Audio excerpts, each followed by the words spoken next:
Muloyimlik haqida Oysha radhiyallohu anhadan rivoyat qilingan hadisda Payg'ambar alayhissalom shunday marhamat qildilar. Innalloha rafiqun yuhibbur rifqa va yu'ti ala rifqi ma la yu'ti ala unfi va ma la yu'ti ala ma siwahu. Payg'ambarimiz sallallohu alayhi vasallam shunday marhamat qilibdilar.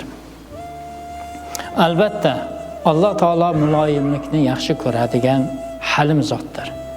Allohning o'zi halim zot. Halim zot insonlardagi bandalaridagi muloyimlikni yaxshi ko'rishligini Payg'ambar alayhissalom aytibdilar. Kim muloyim bo'lsa, Alloh taolo o'sha bandasini yaxshi ko'rar ekan. Payg'ambar alayhissalom aytibdi, innalloha rafiqun, Allohning o'zi muloyimdir, halimdir, yumshoqdir. U zot muloyimlik sohibiga qo'pollik va undan boshqa xislatlarga berilmaydigan ajr mukofotlarni bergan. Kim muloyim bo'lsa, Alloh taolo o'sha insonning ajr mukofotini nihoyatda baland yuqori qilib berar ekanlar.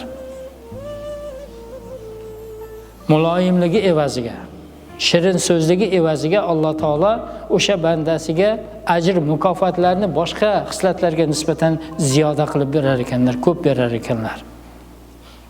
Buni Payg'ambar alayhissalomdan Oysha onamiz rivoyat qilgan hadisda shunday marhamat qildilar. Shirin so'zning ziddi endi nima? Azizlar, qo'pollik. Aksi o'sha qo'pollik yoki haqoratdir. Shirin so'zning ziddi aksi nima? Qo'polligi haqoratdir.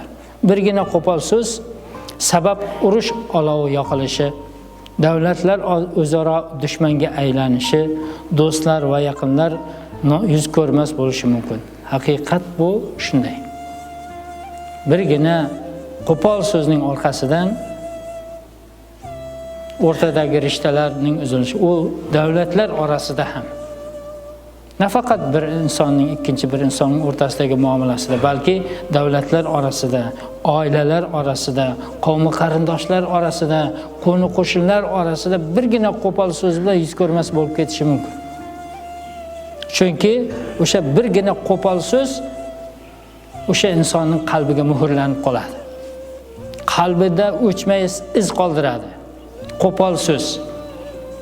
Shundan nima qiladi? O'sha insonga bo'lgan munosabati, muomalasi o'zgaradi. Ko'ngli qoladi de. Ko'ngli qoladi. Ya'ni ko'nglida u kishiga nisbatan yaxshi bir munosabatlar bo'lmaydi.